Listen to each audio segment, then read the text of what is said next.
வணக்கம் எவ்ரிவன். இந்த வீடியோவில் நான் பார்க்க போகிறது காண்டாமிருகங்கள் இயற்கையோட பொக்கிஷம் அப்படின்னு சொல்லலாம்.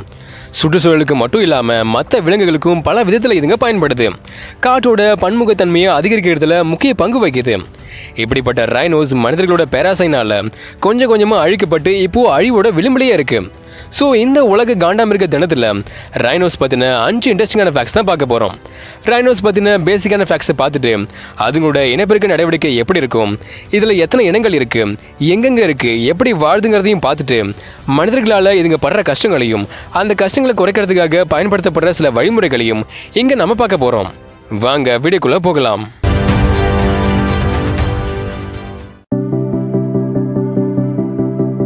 காண்டாமிருகங்கள் தெற்கு அப்புறம் கிழக்கு ஆப்பிரிக்காவோட புல்வெளி சவானாக்கள், புதர் நிலங்கள், அரை பாலைவனங்கள் அப்புறம் காடுகள்லையும் காணப்படுது. சில இனங்கள் ஆசிய நாடுகளோட அடர்ந்த காடுகள், சதுப்பு நிலங்களில் வாழுது. ஒயிட் ரைனோவும் பிளாக் ரைனோவும் ஆப்பிரிக்காவிலையும், மற்ற Indian rhinos, Javan rhinos, Sumatran rhinos ஆசிய நாடுகள்லையும் வாழுது. மூக்குக்கு மேலே இருக்க தனித்துவமான கொம்புகளால் கிரேக்க மொழியில் மூக்கில் கொம்புள்ள விலங்குன்னு மீனிங் வர்ற ரைனோசரஸ்னு இதுக்கு பேர் வைக்கப்பட்டது. காண்டா மிருகங்களுக்கு இருக்க இந்த கொம்புகள் மண்ட ஓட்டில் இணைக்கப்பட்ட எலும்புகள் கிடையாது. மாறா தோலுக்கடியில் இருக்க திசுக்கள் இருந்து நார்ச்சத்துள்ள புரதமான கெரட்டினால உருவாக்கப்படுது. நம்மளோட தலைமுடியும் நகங்களும் கூட கெரட்டினால ஆனது தான். ஸோ நம்ம முடியவும் நகத்தையும் வெட்டினா எப்படி திரும்பவும் வளருதோ அந்த மாதிரி ரைனோவோட கொம்பும் சண்டையில் உடஞ்சி போனால் வாழ்நாள் முழுக்க திரும்பவும் வளரும். வலிமையை காட்டவும் ஆதிக்கத்தை வெளிப்படுத்தவும் தங்களை தற்காத்துக்கவும் பெரிய கொம்புகளை காட்டி பெண்களை கவரவும் பிரதேசத்துக்காகவும் இணைச்சேர்க்கை உரிமைக்காகவும் மற்ற ஆண்கள் கூட சண்டை போடுறதுக்கும் உணவை தோண்டி எடுக்கிறதுக்கும் இந்த கொம்புகளை ரைனோஸ் யூஸ் பண்ணுது. ரைனோஸ்க்கு எந்த ஒரு பெயினும் இல்லாமல் இந்த கொம்புகளை வெட்டி எடுக்க முடியும். காண்டாமிருகங்கள் ரொம்ப அமைதியான விலங்குகள், தனிமையில் அமைதியை விரும்புகிற விலங்குகள். ஆனால் தேவையில்லாமல் அதுங்களை சீண்டி பார்த்தாலோ குட்டிகள் இருக்கிற பெண் காண்டாமிருகத்துக்கு பக்கத்தில் போனாலோ ஆக்ரோஷத்தோட அடுத்த கட்டத்துக்கே போய் உங்களை தாக்க ஆரம்பிச்சிடும். இந்த தாக்குதல் கூட தங்களை தற்காத்துக்க மட்டும்தான், மற்றபடி யாரையும் காயப்படுத்துகிற நோக்கம் கிடையாது. பார்க்க குண்டா இவ்வளோ பெருசாக இருக்கு, இதால் எப்படி ஓடி வந்து நம்மளை தாக்க முடியும்னு நினச்சிடாதீங்க. ஆளை பார்த்து எடை போடக்கூடாது. ரைனோஸால மேக்ஸிமம் மணிக்கு 55 கிலோமீட்டர் வேகத்தை எட்ட முடியும். உசைன் போல்ட்டோட அதிகபட்ச வேகமே மணிக்கு 44.72 கிலோமீட்டர் தான். ஸோ ரைனோவுக்கு பக்கத்தில் ரொம்ப எச்சரிக்கையாக இருக்கணும். ரைனோஸோட பெரிய வீக்னஸ் என்னன்னா அதுங்களுக்கு சரியாக கண் தெரியாது. 30 மீட்டர் தூரத்தில் அசையாமல் இருக்கிற எந்த ஒரு பொருளையும் தெளிவாக பார்க்க முடியாது. இதனால என்ன பிரச்சனைனா தன்னை சுற்றி இருக்கிற புதர்களையோ பாறைகளையோ வேட்டையாடி விலங்குன்னு தப்பாக நினச்சி சம்மந்தமே இல்லாமல் திடீர்னு என்னென்னமோ பண்ணும். ரொம்ப ஆக்ரோஷமாக நடந்துக்கும். ஏன்னா இயற்கையாகவே அதுங்க தற்காப்பு உணர்வோடு இருக்கிறதால அறிமுகம் இல்லாத எதை பார்த்தாலுமே பயந்து பதட்டமாகிடும். திடீர்னு கோபத்தில் என்ன பண்ணுதுன்னு அதுக்கே தெரியாது. காண்டாமிருகங்கள் என்னதான் ரொம்ப பெருசாக இருந்தாலும் உடல் அளவோடு ஒப்பிடுறப்ப மூளையோட சைஸ் ரொம்ப சின்னதாக இருக்குது. வெறும் 400 to 600 கிராம் வரையிலான சின்ன சைஸ் மூளை தான் இதுங்களுக்கு இருக்குது. எல்லா ரைனோஸ்க்கும் ஒவ்வொரு கால்லையும் 3 விரல்கள் இருக்குது. இது வழவழப்பான இடத்துல நடக்கும்போது போதுமான கிரிப்பை கொடுக்குது. மற்ற எந்த பாலூட்டிகளை விடவும் ரைனோஸோட உடம்பு தான் ரொம்ப வலிமையானது. அதோட தோலானது 5 சென்டிமீட்டர் வரை தடிமனாக இருக்கும். இது ஒரு கவசம் மாதிரி அமைஞ்சு கிட்டத்தட்ட 750 கிலோ ஃபோர்ஸை தாங்க பயன்படுது. சாம்பல் நிறத்தில் இருந்து பழுப்பு நிறத்தில் காணப்படுற இதுங்களுக்கு கண் இமைகள், காதுகள் அப்புறம் வாளோட நுனியிலையும் மட்டும்தான் அடர்த்தியான முடிகள் இருக்கும். மற்ற இடங்களில் கம்மியாகவோ இல்லை முடி இல்லாமல் கூட இருக்கும். ஆனால் சுமத்ரன் ரைனோஸ்க்கு உடம்பு ஃபுல்லாக ஓரளவு நல்லாவே முடி இருக்கும். காண்டாமிருகங்கள் ஒரு தாவர உண்ணி. புற்கள், இலைகள், பழங்களை தான் சாப்பிடும். ஒரு நாளோட பெரும்பாலான நேரத்தை சாப்பிட்றதுலையும் சத்தான பொருட்களை தேடுறதுலையும் தான் ரைனோ செலவு பண்ணுது. ஒரு நாளில் மட்டும் 45 கிலோ தாவரங்களை சாப்பிடுது. அதிக நார்ச்சத்துள்ள தாவரங்களை சாப்பிட்டாலும் இதுக்கு ஒன்றும் ஆகாது. ஏன்னா இதோட பின்கொடரில் இருக்க நொதிகள் அதை ஈஸியாக சிரிச்சிடும். நண்பகலோட வெப்பத்தை தவிர்க்க காலையிலையும் மாலையிலையும் இரவுலையும் தான் மேய்ச்சலில் ஈடுபடுது. நண்பகலை ரெஸ்ட் எடுக்கவும் தூங்குறதுக்கும் பயன்படுத்துது. ஒரு தாவரத்தை சாப்பிட்றதுக்கு முன்னாடி தான் கொம்பாலையும் உதட்டாலையும் அதை சோதிச்சு பார்க்குற பழக்கமும் இதுங்க கிட்ட இருக்கு. ஜூக்களில் வாழும்போது தர்பூசணியை சாப்பிட விரும்புகிற ரைனோஸ் தான் சக்தி வாய்ந்த தாடையால் ஒரே கடியில் அதை நசுக்கி சாரா பொழிஞ்சிடும். காண்டா மிருகங்களுக்கு பிடிச்ச ஒரு குளியல்னா அது சேற்றுக்குளியல் தான்.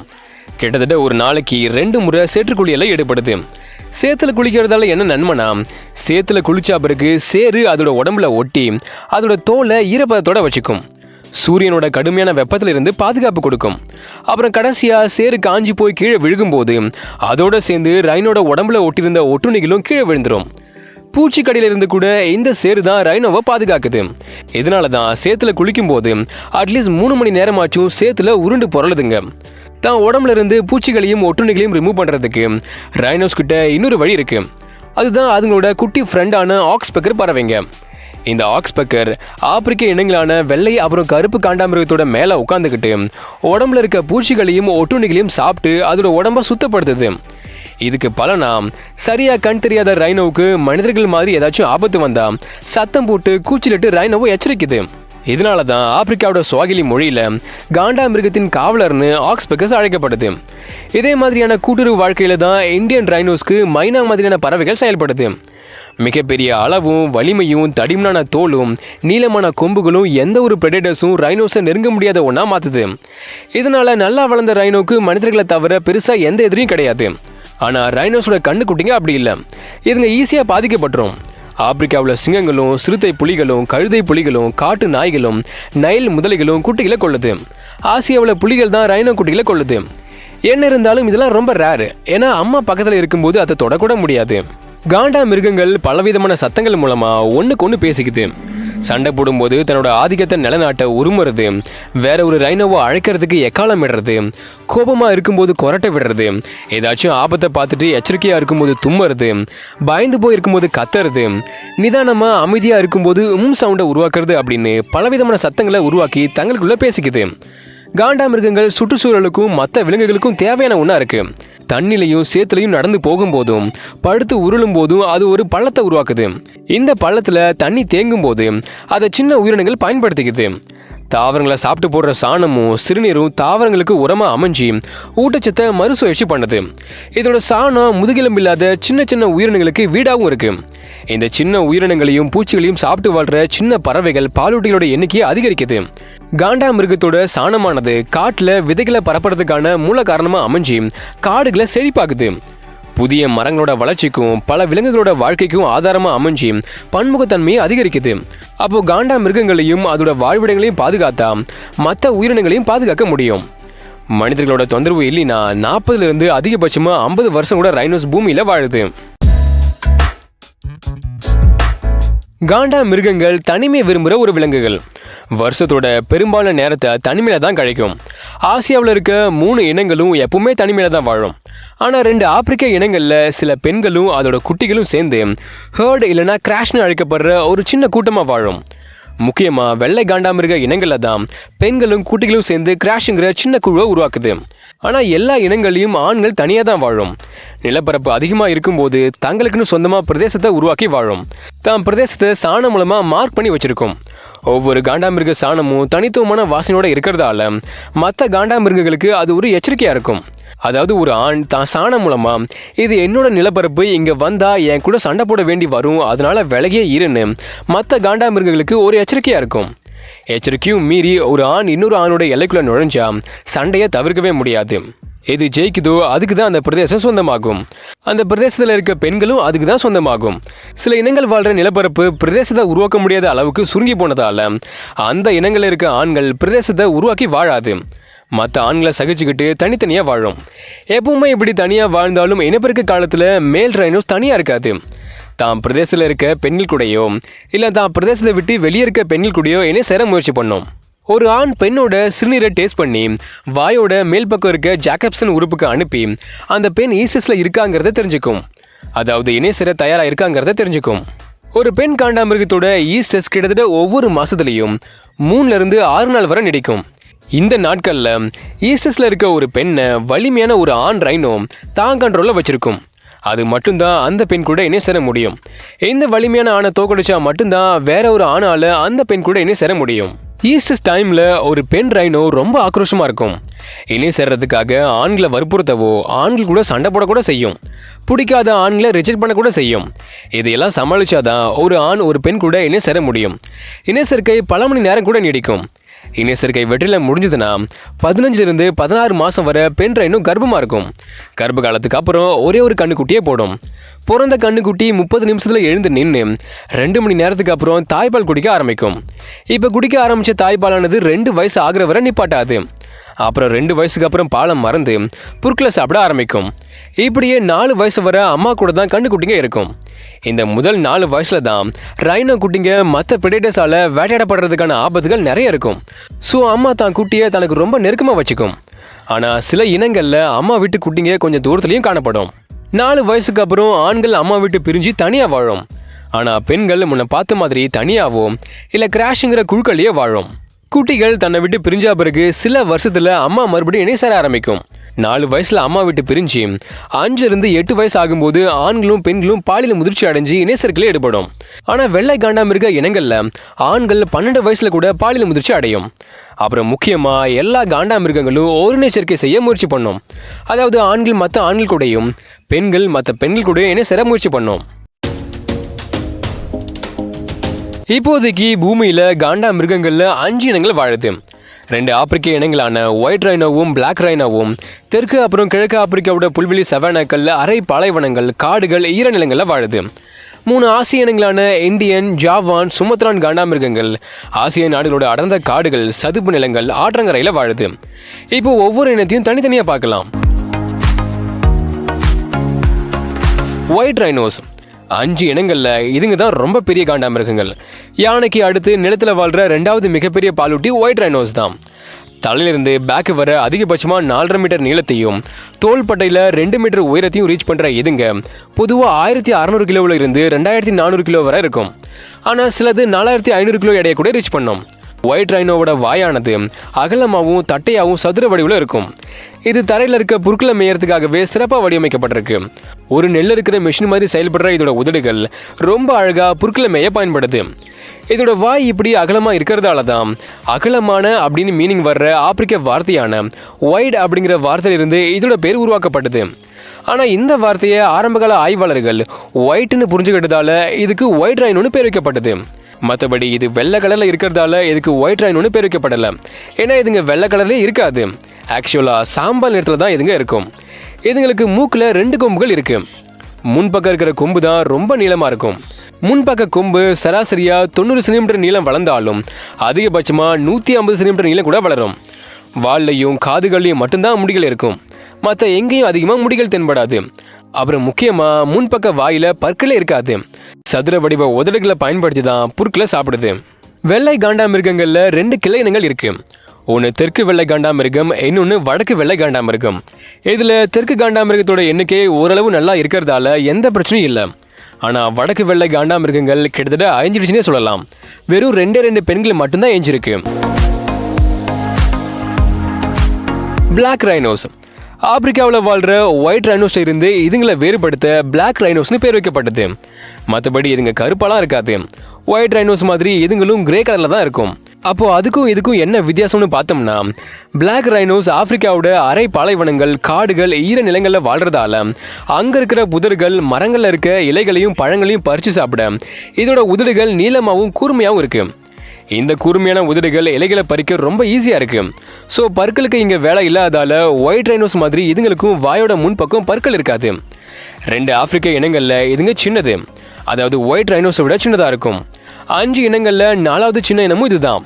ஹெட்ல இருந்து பேக் வர அதிகபட்சமாக 4 மீட்டர் நீளமும் தோள்பட்டையில் 1.75 மீட்டர் உயரமும் ரீச் பண்ணுற இதுங்க பொதுவாக 850 இருந்து 1600 கிலோ எடை இருந்தாலும் அதிகபட்சமாக 1800 கிலோ எடையை கூட ரீச் பண்ணும்.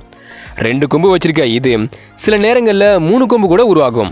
நீளமாக இருக்கிற முன்கொம்பு பொதுவாக 50 சென்டிமீட்டர் இருந்தாலும் அதிகபட்சமாக 140 சென்டிமீட்டர் வரை வளரும்.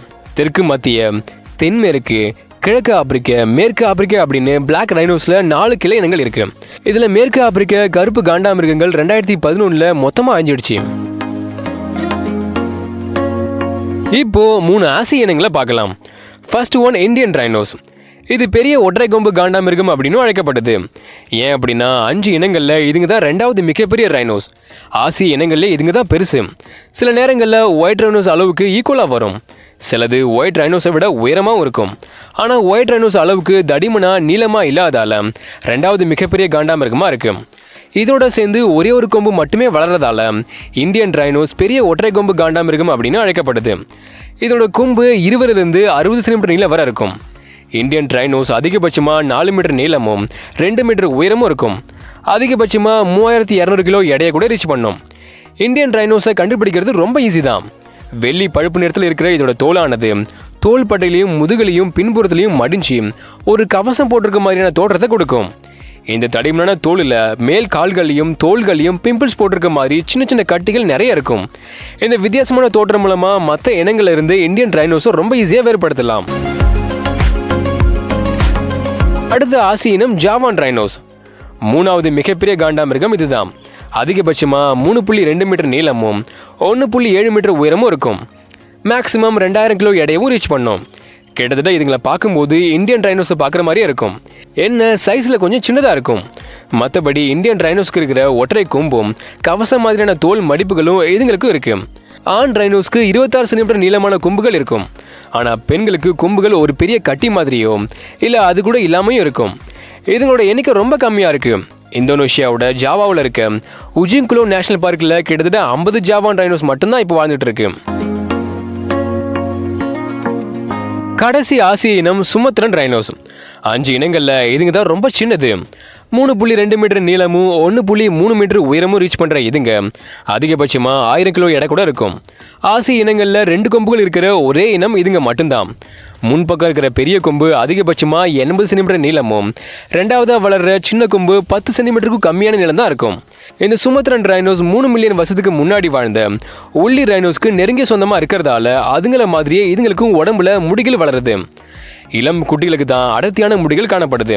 ஆனால் வளர வளர சிலதுக்கு நிலச்சிருக்கு, சிலதுக்கு குறைஞ்சு போயிடுது, இல்லைனா மொத்தமாக இல்லாமல் கூட போயிடுது. சிவப்பு நிறத்துலையும் பழுப்பு நிறத்துலையும் இருக்கிற இதுங்களோட உடம்பு குட்டையாகவும் தட்டையான கால்களோடையும் இருக்கும். உதடு கொஞ்சம் முன்பக்கம் நீட்ட மாதிரி இருக்கும். போர்னியாவிலையும் சுமத்ராவிலையும் இருக்க அடர்ந்த காடுகள் சதுப்பு நிலங்களில் இந்த இனங்கள் காணப்படுது. வாழ்விடத்தை பொறுத்து இதில் 3 கிளை இனங்கள் இருக்கு. ஒன்று சுமத்ரா காண்டாமிருகம், ரெண்டாவது போர்னியன் காண்டாமிருகம், மூணாவது வடக்கு சுமத்ரன் காண்டாமிருகம். இதில் வடக்கு சுமத்ரன் காண்டாமிருகம் மொத்தமாக அழிஞ்சு போச்சு. ஸோ இப்போது 2 கிளை இனங்கள் மட்டும்தான் இருக்கு. 5 காண்டாமிருக இனங்களையும் பார்த்தாச்சு. இதில் மிஸ் பண்ண சில விஷயங்கள் என்னென்னா, 2 ஆப்பிரிக்க இனத்துக்கும் முன்பக்க வாயில பற்கள் இருக்காது. ஆனால் 3 ஆசிய இனங்களுக்கும் முன்பக்க வாயில சின்ன சின்ன பற்கள் இருக்கும். ஆனால் 5 இனங்களுக்குமே கடவாய் பற்கள் கண்டிப்பாக இருக்கும். அடுத்து 2 ஆப்பிரிக்க இனத்துக்கும் தண்ணியே ஒத்துக்காது. தண்ணிக்குள்ளே டைவ் பண்ணால் அதுங்க மூழ்கி இறந்துடும். ஆனால் 3 ஆசிய இனங்கள் அப்படி இல்லை. இதுங்க பெஸ்ட் ஸ்விம்மர்ஸாகவும் டைவர்ஸாகவும் இருக்குது. முக்கியமாக இந்தியன் ரைனோஸ் அதிக நேரத்தை தண்ணியில் தான் செலவு பண்ணுது. நீச்சல் அடிக்கிறதுலையும் தண்ணிக்குள்ளே டைவ் பண்ணுறதுலையும் எக்ஸ்பர்ட்டாக இருக்குது. அடுத்து 5 இனங்களையும் பெண் ரைனோஸை விட ஆண்கள் தான் ரொம்ப பெருசாகவும் நீளமான கொம்புகளையும் வச்சுருக்கும். 20ஆம் நூற்றாண்டோட தொடக்கத்தில் வட அமெரிக்கா, ஐரோப்பா, ஆப்பிரிக்கா, அப்புறம் தென்கிழக்கு ஆசியா முழுசும் சுற்றி திரிஞ்ச காண்டாமிருகங்கள் கிட்டத்தட்ட 5 லட்சங்கிற எண்ணிக்கையில் காணப்பட்டது. ஆனால் அதுக்கப்புறம் இந்த பேராசை பிடிச்ச மனிதர்களால் அதோட எண்ணிக்கை கொஞ்சம் கொஞ்சமாக குறைக்கப்பட்டது.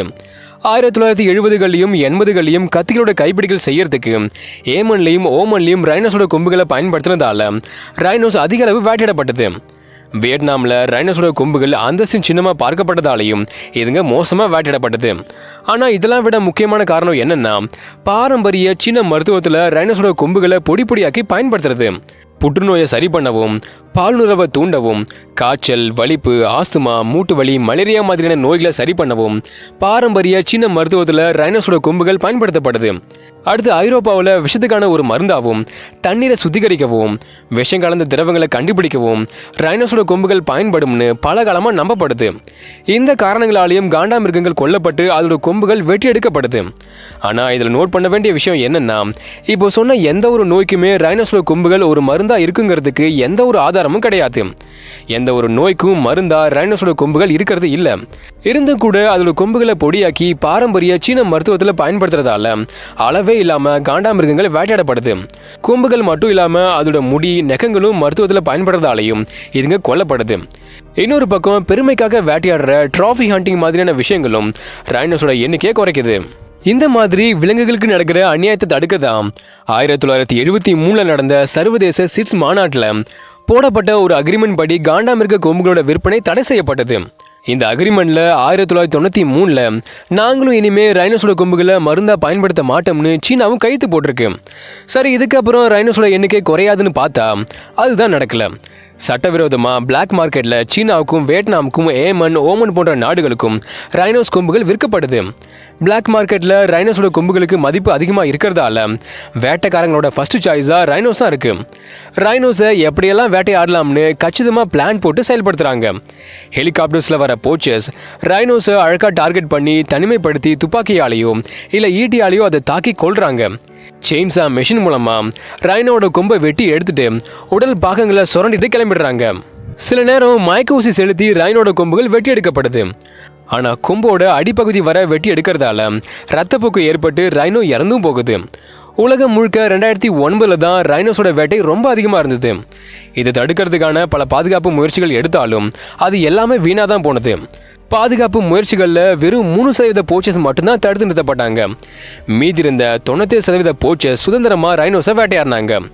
ஜிம்பாப்வே, நேபாள் போன்ற நாடுகளில் ரைனோஸோட வேட்டை ஓரளவு தடுக்கப்பட்டாலும் ரைனோஸோட எண்ணிக்கையில் 80% இருக்கிற தென்னாப்பிரிக்காவில் இதை கட்டுப்படுத்துறது ரொம்ப கஷ்டமாக இருந்தது. ஸோ 2009 தென்னாப்பிரிக்க அரசாங்கம் உள்நாட்டில் காண்டாமிருக கொம்புகளை விற்கிறத தடை பண்ணிச்சு. இந்த தடையினால சவுத் ஆப்பிரிக்கன் பிளாக் மார்க்கெட்டில் ரைனோ கொம்புகளுக்கு ஏகபோக வரவேற்பு இருந்தது. ஸோ தென்னாப்பிரிக்காவில் மட்டுமே 2010 333 காண்டாமிருகங்களும், 2012 668 காண்டாமிருகங்களும், 2013 கிட்டத்தட்ட 1000 காண்டாமிருகங்களும், 2015 1300க்கும் அதிகமான காண்டாமிருகங்களும் வேட்டைக்காரங்களால் கொல்லப்பட்டது.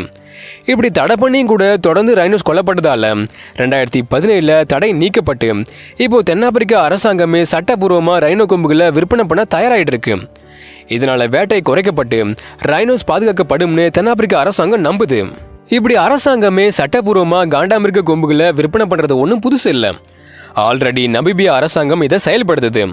ஒவ்வொரு வருஷமும் 5 காண்டாமிருகங்களை வேட்டையாடுறதுக்கான டிராஃபி ஹண்டிங் உரிமத்தை நமீபியா அரசாங்கம் ஏலம் விடுது. ஏலத்தை எடுக்கிறவங்க 5 காண்டாமிருகங்களை சுட்டு அதோட கொம்புகளை எடுத்துக்கலாம். இதில் வர்ற பணம் அரசாங்கத்துக்கு போய் சேருது. அரசாங்கம் இந்த செயல்முறையை என்னதான் நியாயப்படுத்தினாலும் அதிகமான எதிர்ப்பும் பொதுமக்களால் எழுப்பப்படுது. ஆனால் 2013 சில ஆராய்ச்சியாளர்கள் இந்த மாதிரி சட்டப்பூர்வமாக ரைனோ கொம்புகளை விற்பனை பண்ணுறது மட்டும்தான் அதுங்களை கொல்லப்படாமல் தடுக்கிறதுக்கான ஒரே வழின்னு ரெக்கமெண்ட் பண்ணாங்க.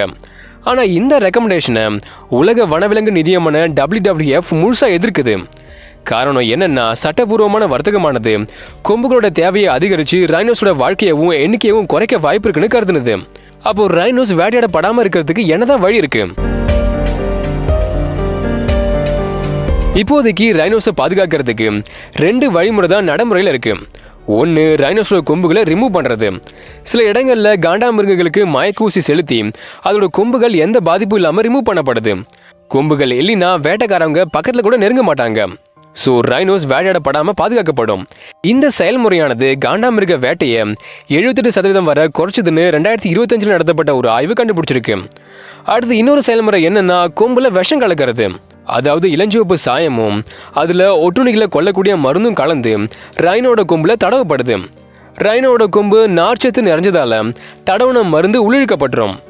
மருந்து கலந்ததுக்கான எந்த அடையாளமும் தெரியாது. ஒரு தாட்டி கொம்புல இந்த மருந்து தடவியாச்சுன்னா 4 வருஷத்துக்கு அதை ரிமூவ் பண்ணவே முடியாது. கொம்புகளை பொடியாட்டம் அரைச்சா கூட எக்ஸ்ரே ஸ்கேன்ல மருந்து கலந்துருக்கிறது தெளிவாக தெரியும். இப்படி ரைனோட கொம்புல விஷம் கலக்கிறதால ரைனோவுக்கு எந்த பாதிப்பும் ஏற்படாது. ஆனால் இதை பொடியாக்கி மருந்தா பயன்படுத்துகிற மனிதர்களுக்கு வயிற்று வலி, வயிற்றுப்போக்கு, குமட்டல், வலிப்பு மாதிரியான சில பின்விளைவுகள் ஏற்படும். ஆனால் இதை தாண்டி உயிருக்கு எந்த பாதிப்பும் இருக்காது. ஒரு பகுதியில் இருக்க ரைனோஸ்க்கு கொம்புல விஷம் தடவிருக்குங்கிறத அறிவிப்பு பலகை மூலமாக தெரியப்படுத்தப்படுது. ஸோ இதை பார்த்துட்டு வேட்டைக்காரங்க ரைனோஸை வேட்டையாட மாட்டாங்கன்னு நம்பப்படுது. பட் இந்த 2வது செயல்முறை பெருசாக கை கொடுக்குற மாதிரி தெரியல. ஏன்னா ரைனோஸோட கொம்புகளை மருந்தாக பயன்படுத்துறவங்கள மட்டும்தான் இந்த செயல்முறையால் தடுக்க முடியும். அதுலேயும் கூட கொம்புல விஷம் கலந்துருக்கிறது வெளிப்படையாக தெரியாதுங்கிறதால விற்கிறவங்க வாங்குறவங்கள ஏமாற்றி கூட விற்கலாம். அப்புறம் கொம்புல விஷம் கலக்கிறது மூலமாக மருந்துக்காக ரைனோஸை வேட்டையாடுறவங்கள மட்டும்தான் தடுக்க முடியும். மற்றபடி டிராஃபி ஹண்டிங்காகவும் அலங்காரத்துக்காகவும் கத்திகளோட கைப்பிடி செய்யறதுக்கும் ரைனோஸ் வேட்டையாடப்படுறத இதால் தடுக்க முடியாது. அப்புறம் ஒவ்வொரு 4 வருஷத்துக்கும் ரைனோஸோட கொம்புல இந்த மருந்து தடவணுங்கிறதால நடைமுறையில் இது சாத்தியம் இல்லைன்னு கருதப்படுது. அப்போது ரைனோவோட கொம்புல விஷம் தடவுறதால ரைனோ வேட்டைகளை அந்த அளவுக்கு தடுக்க முடியாதுன்னு சீக்கிரமே தெரிய வந்தது. அடுத்து 3வதா ஒரு செயல்முறை இருக்கு. என்னன்னா, ஒரு உயிரி தொழில்நுட்ப நிறுவனம் ரைனோ கொம்புகளை செயற்கையாக உருவாக்க பரிந்துரைச்சிருக்கு. ஆனால் இது ஜஸ்ட் ரெக்கமெண்டேஷன் மட்டும்தான். இன்னும் இது அமல்படுத்தப்படலை. அமல்படுத்தினாதான் இதோட நன்மைகள் தீமைகள் எல்லாமே நமக்கு தெரிய வரும். இப்படி கொம்புகளுக்காக ரைனோஸ் வேட்டையாடப்படுறதால மட்டும் இதனோட எண்ணிக்கை குறைக்கப்படல. வாழ்விட இழப்பும் ஒரு பெரிய பிரச்சனையா இருக்கு. மக்கள் தொகை வளர்ச்சியினால நகரங்களும் விவசாய நிலங்களும் பெருகி காண்டாமிருகங்களோட வாழ்விடங்கள் துண்டு துண்டாக்கப்படுது. துண்டு துண்டாக்கப்பட்ட நிலப்பரப்புல காண்டாமிருகங்கள் சிறிய எண்ணிக்கையில தனித்தனியா பிரிஞ்சு வாழ்றதால சில இனங்களால இனப்பெருக்கம் செய்ய முடியாத நிலைக்கு தள்ளப்படுது. இது அதனோட எண்ணிக்கையை குறைக்க முக்கிய காரணமா இருக்கு. கால்நடைகளை ரைனோஸ் வாழ்ற இடங்கள்ல மேய்க்கிறதால சில தொற்று நோய்களும் பரவி ரைனோஸை பாதிக்குது. இதோட சேர்ந்து காலநிலை மாற்றத்தால அதிகமான வறட்சியும் அதிகமான வெள்ளமும் ஏற்பட்டு ரைனோஸ் எண்ணிக்கையை மோசமா குறைக்குது. இந்த காரணங்களால 20ஆம் நூற்றாண்டோட தொடக்கத்துல 5 லட்சமா இருந்த ரைனோஸோட எண்ணிக்கை இப்ப வெறும் 27,000 குறைஞ்சிருக்கு. பிளாக் ரைனோஸோட எண்ணிக்கை 6,400 ஆகும். ஒயிட் ரைனோஸோட எண்ணிக்கை 16,800 ஆகும். இந்தியன் ரைனோஸோட எண்ணிக்கை 4,000 ஆகும். ஜாவான் ரைனோஸோட எண்ணிக்கை 70க்கு கம்மியாகும். சுமத்ரன் ரைனோஸோட எண்ணிக்கை 34 இருந்து 47 இருக்கு. இதுங்க எல்லாமே தெற்கு அப்புறம் கிழக்கு ஆப்பிரிக்காவோட சில பாதுகாக்கப்பட்ட பகுதிகளிலையும் ஒரு சில ஆசிய நாடுகளையும் மட்டும்தான் வாழுது. இப்படி ரைனோஸோட எண்ணிக்கை குறைஞ்சிக்கிட்டே போகிறதால இயற்கையை பாதுகாக்கிறதுக்கான சர்வதேச அமைப்பான IUCN பிளாக், ஜாவான் அண்ட் சுமத்ரான் ரைனோஸை மிகவும் ஆபத்தான நிலையில் உள்ளவைன்னு பட்டியலிட்டிருக்கு. அதாவது இந்த நூற்றாண்டிலேயே இந்த 3 இனங்களோட எண்ணிக்கை பாதியா குறைய நிறைய வாய்ப்புகள் இருக்கு. அடுத்து ஒயிட் ரைனோஸை அச்சுறுத்தலுக்கு அருகிலும் இந்தியன் ரைனோஸை பாதிக்கப்படக்கூடியதுன்னு பட்டியலிட்டிருக்கு. காண்டாமிருகங்கள் எப்படி அழிவு நோக்கி போனாலும் அதை தடுக்கிறதுக்கு சில அமைப்புகளும் இங்கே போராடிட்டு இருக்கு. உலக வனவிலங்கு நிதியமான WWF மாதிரியான சர்வதேச அமைப்புகளும் சில தன்னார்வ தொண்டு நிறுவனங்களும் ரைனோஸோட எண்ணிக்கையை மீட்டெடுக்க போராடிட்டு இருக்காங்க. அவங்களோட சேர்ந்து அரசாங்கமும் ரைனோஸை வேட்டையாடுறதுக்கு எதிராக கடுமையான சட்டங்களை உருவாக்குனா ஃபியூச்சரில் ரைனோஸ் அதிக எண்ணிக்கையில் நம்ம கூட இருக்குங்கிறதுல எந்த சந்தேகமும் இல்லை. ஓகே, இதோட இந்த வீடியோவை முடிக்கிறது நான் உங்க எல்லாருக்கும். இந்த வீடியோ பிடிச்சி லைக் பண்ணுங்க, ஷேர் பண்ணுங்க. காண்டாமிருகங்களை பத்தியும் இந்த வீடியோவை பத்தியும் உங்களோட கருத்துக்கள் என்ன அப்படின்னு கமெண்ட் பண்ணுங்க. மறக்காம பயோ சேனலுக்கு சப்ஸ்கிரைப் பண்ணுங்க. நெக்ஸ்ட் வீடியோல மீட் பண்ணலாம். தேங்க்யூ.